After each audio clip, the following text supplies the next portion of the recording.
Warahmatullahi wabarakatuh. Innal hamdalillah nahmaduhu wa nasta'inuhu wa nastaghfiruh wa na'udzu billahi ta'ala min shururi anfusina wa min sayyiati a'malina. Man yahdihillahu fala mudilla lah wa man yudlil fala hadiya lah. Ashhadu an la ilaha illallah wahdah la syarika lah wa ashhadu anna Muhammadan abduhu wa rasuluh. Allahumma salli wa sallim ala Sayyidina Muhammad wa ala alihi wa sahbihi ajma'in.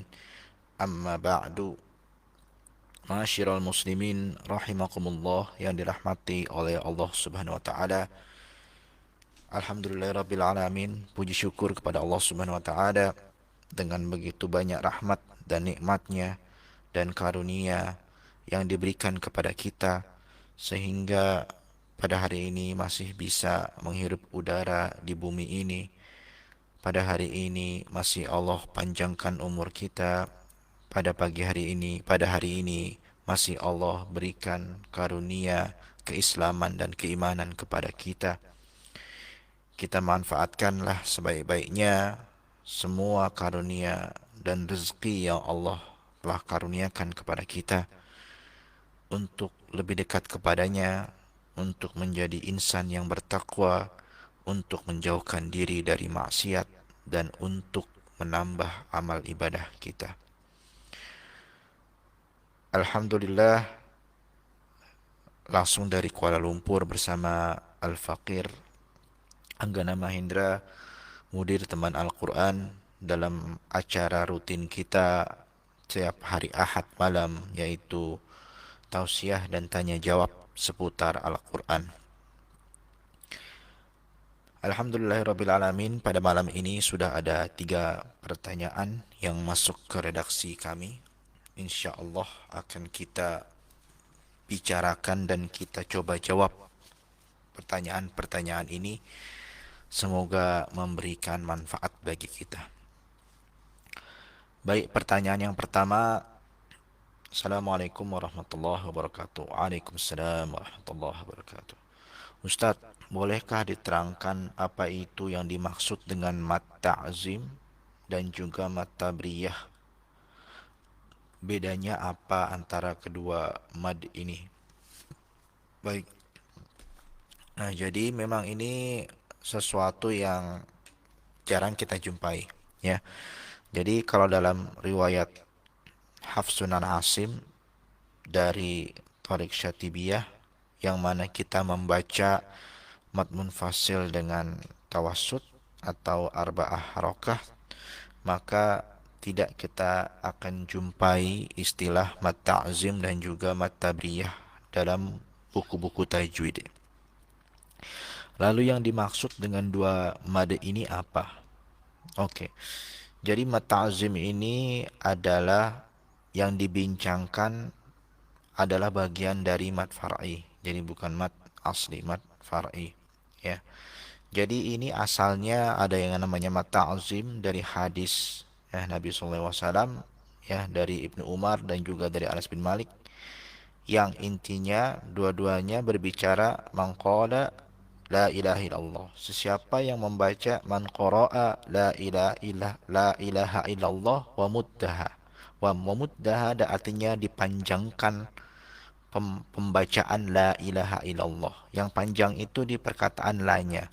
La ilaha illallah. Nah, siapa yang mempanjangkan ini, kalau dari hadis Ibnu Umar itu, satu adalah akan dimasukkan ke dalam surga dan bisa berjumpa dengan melihat wajah Allah Subhanahu wa taala. Atau dan pun hadis yang dari riwayat Anas bin Malik itu firolahu diampunkan baginya arba'a alaf dzambih. Diampunkan darinya 4.000 dosanya, ya. Nah, kedua-kedua hadis ini kata Imam Al-Jazari adalah riwayatnya lemah, jadi dhaif, ya. Jadi bisa untuk dijadikan sebagai fadilatul amal saja.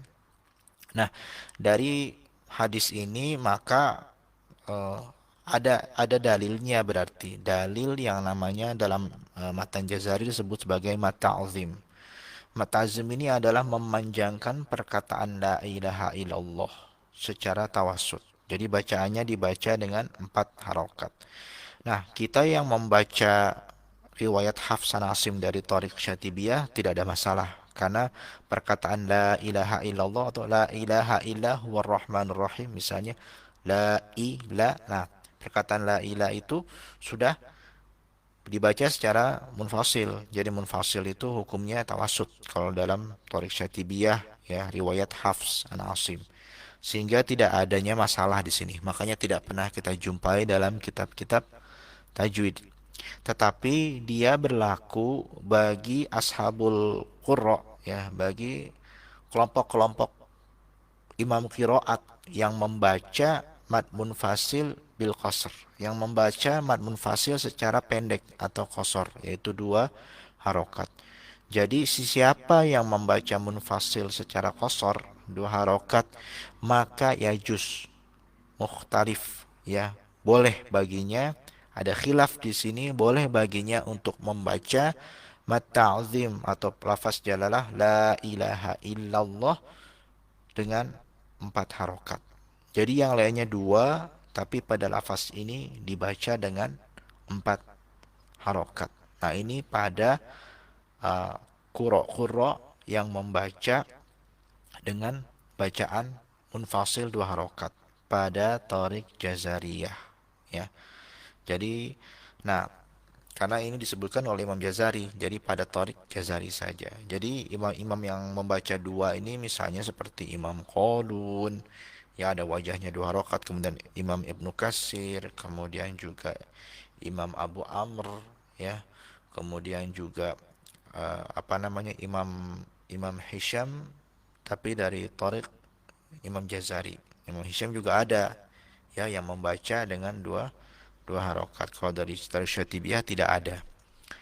Kemudian juga dengan Imam Hafs juga, Imam Hafs pada Thariq Jazariyah dia banyak memiliki turuk yang dia mana dia membaca mad munfasil dengan 2 harokat. Maka kalau kita membaca munfasil dengan 2 harokat, maka boleh bagi kita untuk membaca at-ta'zim ya pada perkataan la ilaha illallah dengan 4 harokat atau tawassut.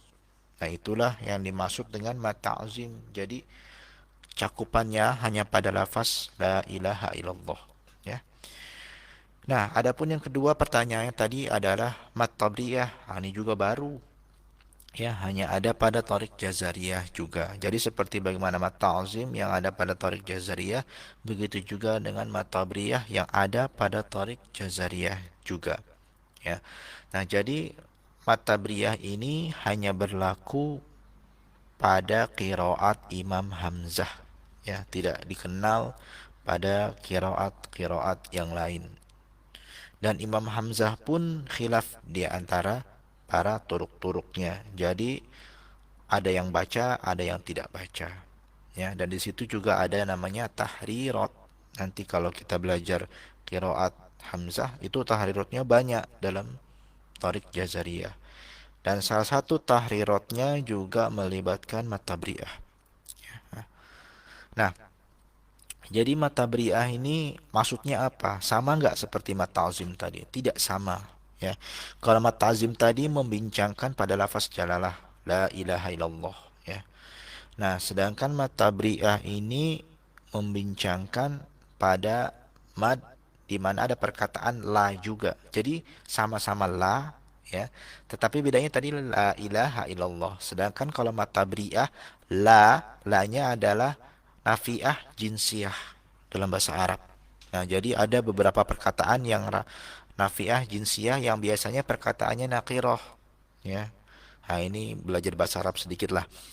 Jadi pada perkataan yang seperti ini, pada perkataan la yang la nafiah jinsiyah, maka Imam Hamzah membolehkan untuk membaca secara tawasud. Secara tawasud. Imam Hamzah itu ya, kalau kita bicara kadar mad, miqdar madnya, mad pada Imam Hamzah itu pada munfasil dan muttasil itu 6 harokat. Isba dia baca panjang. Jadi ya ayyuhalladzina amanu kutiba alaikumus siyam. Dia baca panjang, ya-nya itu 6 harokat ya. Tetapi pada perkataan la pada mat tabriyah ya, ini harusnya biasanya dibaca 2 harokat ya. Karena tidak ada huruf hamzah biasanya selepas huruf lam, huruf la itu. Nah, setelah perkataan la itu tidak ada huruf hamzah biasanya. Jadi ya mat asli baca 2 harokat. Tapi karena dia nafiah jinsiyah maka boleh dibaca 4 harokat.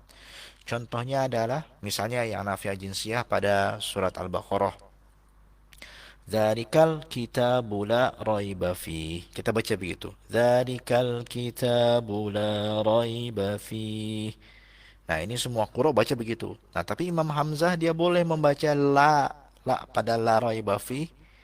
Ini boleh dibaca dengan tawasud. Jadi bacanya dzalikal kitabu la raiba fih. Nah, boleh begitu bacanya pada Imam Hamzah ya. Itu namanya la di sini la nafiyah jinsiyat. Dari mana kita tahu? Tengok setelah la itu harokatnya adalah nasab roiba ya. Fathah di situ, maka yang seperti ini disebut la nafiyah jinsiyah, maka boleh dibaca 4 harokat. Tidak ada huruf hamzah. Biasanya kan memanjangkan tuh karena ada hamzah kan. Nah, tapi tidak ada hamzah setelah itu. Nah, itulah dia uniknya. Tapi kenapa perkataan seperti ini disebut sebagai nafiah jinsiyah? Karena dia betul-betul menafikan segala macam. Ya. Makanya ketika la roiba tidak ada sembarang keraguan. Jadi kita katakan tidaknya itu bukan cuma sekadar tidak, tapi tidak gitu. Ya, betul-betul tidak gitu. Ya, itu betul-betul menafikan segala sesuatu. Makanya ketika membaca panjang itu betul-betul terasa dan terdengar betul-betul meyakinkan, menafikan, ya, betul-betul tidak gitu. Dan banyak juga seperti bagaimana dalam surat Yusuf juga ada. Bagaimana Nabi Yusuf ketika berbicara kepada abang-abangnya gitu kan pada hari di mana sudah dikumpulkan mereka semua, Nabi Yusuf bilang la tathriba alaikumul yaum. Nah, itu kita baca biasanya 2 harokat saja. Kenapa? Karena yang nggak ada huruf hamzah selepas huruf la tadi, perkataan la tadi. Nah, tapi ketika Imam Hamzah dia baca dengan 4 harokat ya, karena mat tabriah tadi, karena ini termasuk nafsiyah jinsiyah tabriyah, jadi disebut la tathriba alaikumul yaum. Nah, gitu. Panjang dia baca. Betul-betul Nabi Yusuf menegaskan kepada saudara-saudaranya bahwa betul-betul tidak akan ada penghukuman, pembalasan kepada kamu semua. Ya, itu yang disebut sebagai mat tabri'ah. Hanya ada pada qiraat Hamzah dari Thoriq Jazariyah sahaja. Dan itu pun juga khilaf. Khilaf maknanya ada sebagian turuk yang boleh membaca, ada sebagian turuk yang tidak membaca. Ya, tidak ada pada qiraat lain dan juga tidak terdapat pada Thoriq Syatibiyah. Jadi Imam Hafs yang qiraat yang biasa kita baca, riwayat yang biasa kita baca, dia tidak termasuk dalam hukum mad ini. Nah, jadi bedanya sudah jelas ya. Mata azim tadi perkataan la ilaha illallah, sedangkan mata tabriyah tadi perkataan la kemudian nafsiyah, jinsiyah, nakirah. Ya, di situ seperti itu. Ah, itulah yang saya baca dan juga yang saya dapat dari kitab syarah, karena memang perkataan ini cuma 1 baris saja dalam matan thayyibah, sehingga dan implementasinya pun banyak para syekh yang kadang-kadang juga membolehkan tidak baca. Jadi karena di sini sifatnya ikhtiari, pilihan. Gitu ya. Allahu alam, semoga jelas. Nah, jadi kalau mau belajar mat tabri'ah nih bacalah qiraat Hamzah. Dan juga kalau mat ta'zim nih nanti kalau sudah ada kesempatan ambillah qiraat Imam Jazari, nanti bisa baca mat ta'zim begitu.